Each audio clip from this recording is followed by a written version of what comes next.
कारणों से हुआ। सबसे बड़ा कारण होता है क्या कि जब जब हो ये धर्म की हानि, जब जब धर्म की हानि हुई, इस पृथ्वी पर जब जब अधर्म बढ़ा, तब तब परम पिता परमात्मा का आगमन हुआ। एक बार नारद जी ने भगवान विष्णु को श्राप दिया। और श्राप क्यों दिया, क्या कारण था? जब नारद जी को अभिमान हो गया, और अभिमान किसका कि नारद जी ने कामदेव पर विजय प्राप्त कर ली। इस संसार में बड़े से बड़ा ऋषि महर्षि मनुष्य कोई ऐसा नहीं हुआ जो कामदेव पर विजय प्राप्त कर पाता। यहां तक कि भोले बाबा विजय प्राप्त नहीं कर पाए। तो नारद जी को अहंकार हो गया, अभिमान हो गया कि जो काम भोले बाबा नहीं कर पाए उस काम को मैंने करके दिखा दिया। मैंने, नारद जी ने क्या कहा कि मैंने करके दिखा दिया। तो नारद जी भोले बाबा के पास में पहुंचे और कहा, महादेव जी आपको पता है कि जो काम तुम नहीं कर पाए वो मैंने कर लिया।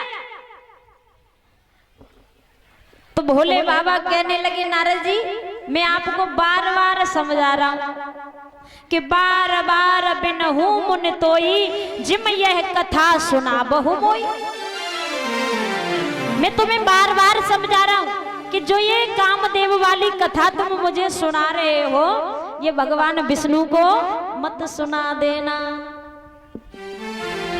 और एक और बात परीक्षित महाराज जी, किसी व्यक्ति को अहंकार हो जाए, चाहे वो पैसे का हो, चाहे अपनी पत्नी का हो, चाहे अपनी संतान का हो, जिसको अहंकार हुआ है वो मानता किसी की नहीं है, सिर्फ अपनी कहता है, अपनी सुनता है, अपनी मानता है। अब नारद जी चले कि एक बार कर तल लहे बीना, एक बार कर तल लहे बीना, गावत हरे गुण गान प्रवीणा।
दशरथी राजे दुलारी राम।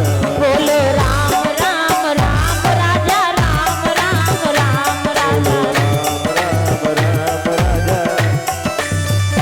हो मंगल भवन अमंगल हारी, मंगल भवन हो मंगल हारी, मंगल भवन अमंगल हारी, मंगल भवने हो मंगल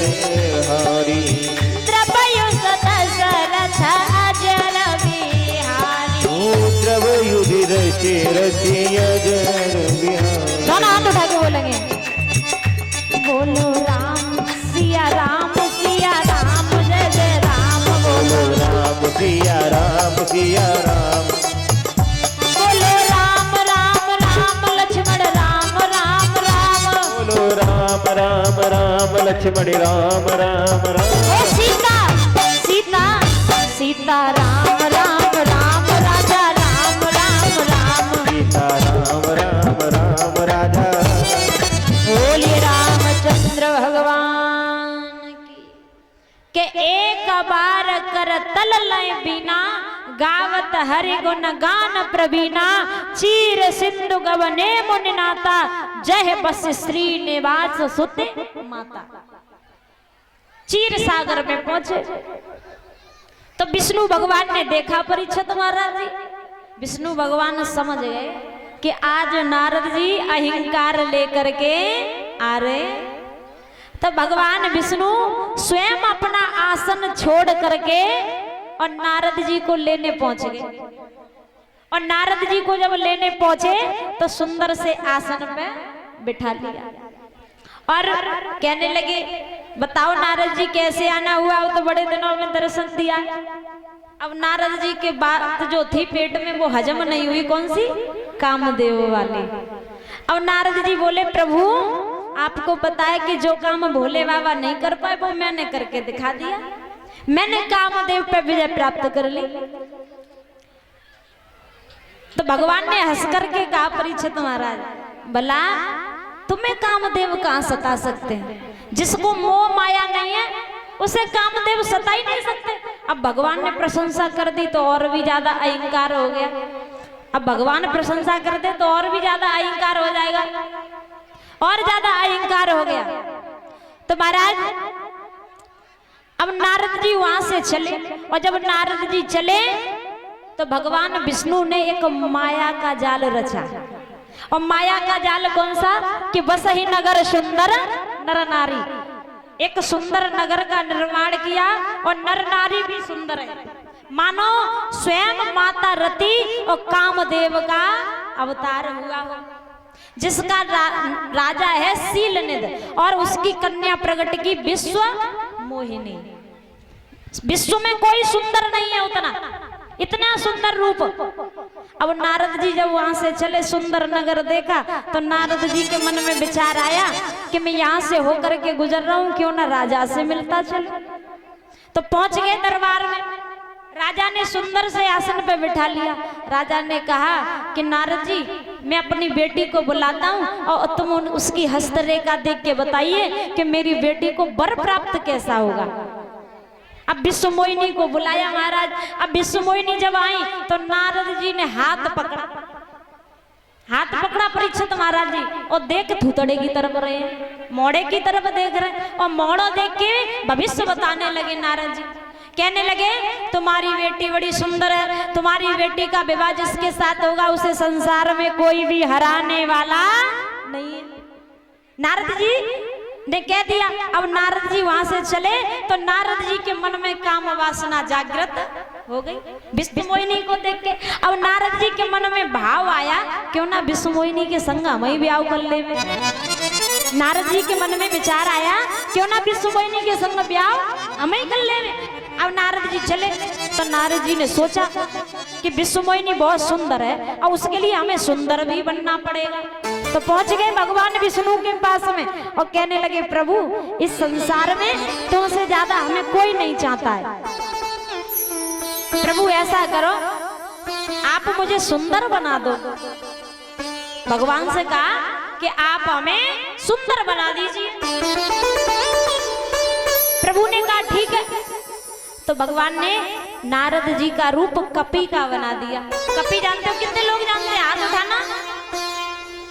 कपी किसे कहते हैं? बंदर को। बंदर बना दिया नारद जी। और जब बंदर बनाया, अब ये बात नारद जी को पता नहीं है। नारद जी पहली कुर्सी पे बैठ गए। कहूं पहले वारे के माला ना डालते विष्णु मोहिनी। और जैसे ही विष्णु मोहिनी माला लेकर के आई और जैसे ही बंदर को देखा तो विष्णु विश्व मोहिनी के हाथ से माला छूट गई, विश्व मोहिनी पीछे जाकर के गिरती हैं। बोले आनंद कंद भगवान की। अब वहां पे शंकर जी के दो गढ़ बैठे हुए थे। अब नारद जी को देख करके हंसने लगे। नारद जी ने सोचा कुछ तो कुछ गड़बड़ है, कछु ना कछु तो गड़बड़ है। तो नारद जी ने अपना चेहरा जल में देखा, और जब जल में देखते हैं तो प्रतिबिंब साफ साफ नजर आता है। और जैसे ही देखा कि बंदर का मोड़ा है मेरा, क्रोध आ गया नारद जी को। पहुंच गए भगवान विष्णु के पास, कहने लगे प्रभु तुम जलते बहुत हो, समुद्र मंथन हुआ, सबसे पहले अमृत तुमने पिया और भोले बाबा को जहर पिला दो, और मैंने तुमसे सुंदरता ही मांगी, तुमने मुझे बंदर बना दो, तुम जलते बहुत हो। और स्वयं विश्व मोहिनी से विवाह कर लिया।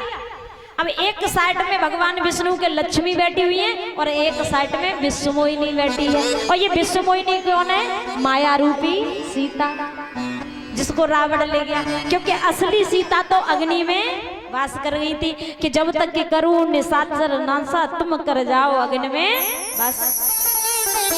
तो एक साइड में साक्षात लक्ष्मी बैठी है और एक साइड में विश्व मोहिनी बैठी हुई है। तो नारद जी श्राप देने लगे भगवान विष्णु को कि मैं तुम्हें श्राप देता हूं, आज जिस प्रकार मैं इस स्त्री के वियोग में रो रहा हूं, एक दिन वो आएगा कि तुम भी इसी स्त्री के वियोग में रोओगे, बन बन भटकोगे। और भगवान राम को रोना पड़ा।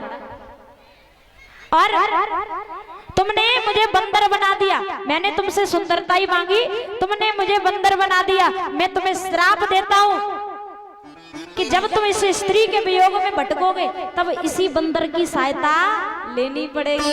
तो वही नारद जी हुए पवन पुत्र हनुमान। बोलिए हनुमान जी महाराज।